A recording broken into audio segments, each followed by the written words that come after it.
Frieren is officially the best anime of all time.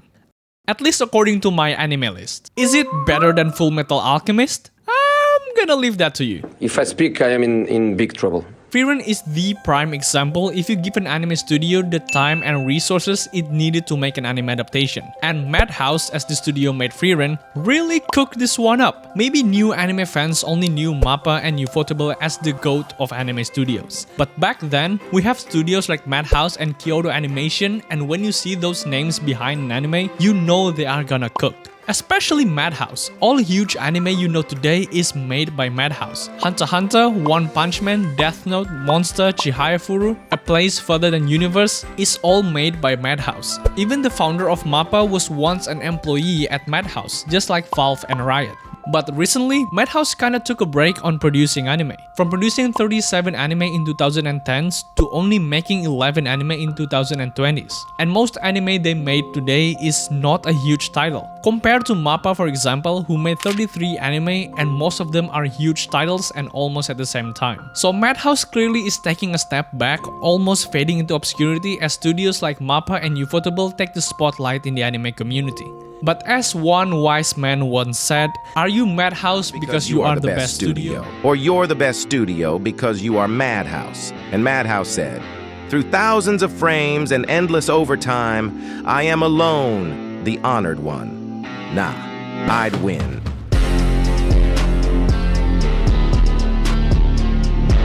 Frieren is a series with no introduction. Everyone is talking about it, and like I said before, the best anime of all time. But the reason behind Frieren being so popular and rated so highly by many people is not solely on Madhouse doing an excellent job adapting Frieren to what we are seeing today, but what the show has to offer with all the story, characters, world building in Frieren has to be amazing. And it is absolutely amazing and probably the best slice of life you could get. But what makes Frieren so special? If the reason is the core of the story telling you about time and how important time is, I would argue To Your Eternity did it better in that aspect. If the reason is the journey, adventure, and world building, I would argue Kino no Tabi also did it as good as Frieren. But those anime are not rated as highly as Frieren. That has to be something special in Frieren that appeals to a lot of people. And I have my own reason on what makes Frieren so special that you might not notice.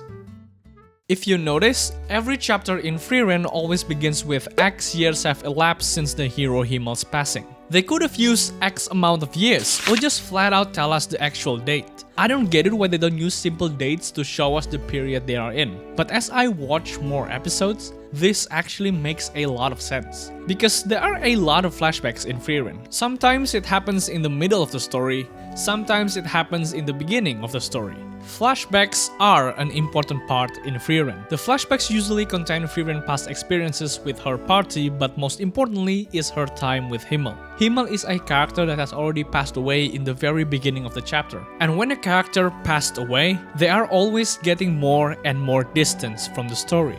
Let's take Jiraiya for example.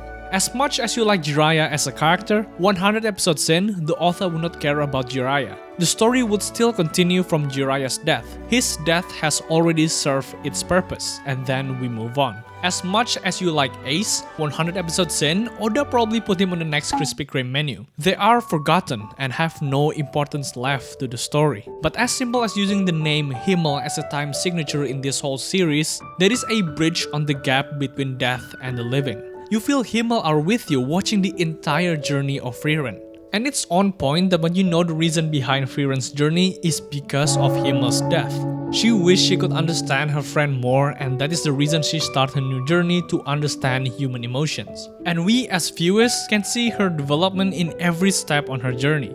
Oh, after 20 years of Himmel's passing, she started to understand Hito's motivation to take care of Fern and Fern's feeling when she had to part ways with Hito. Oh, after X years of Himmel's passing, she started to understand this kind of emotion. And this is the thing that I do not get when watching Kino's journey or To Your Eternity. I do not have sense of belonging for these characters as much as Frieren. Because they keep reminding us in every chapter, in every beginning of the story, it makes a huge difference. And to take it into a wider scale, it's this storytelling that makes Frieren so enjoyable. I saw people complaining about the pacing of Frieren that goes way too fast, especially in the first episode. Himmel passed away immediately in the beginning of the first episode without us knowing who he was. But do they know that this entire anime is based on Frieren's perspective? Of course it goes way too fast because that is what Frieren felt about her entire journey.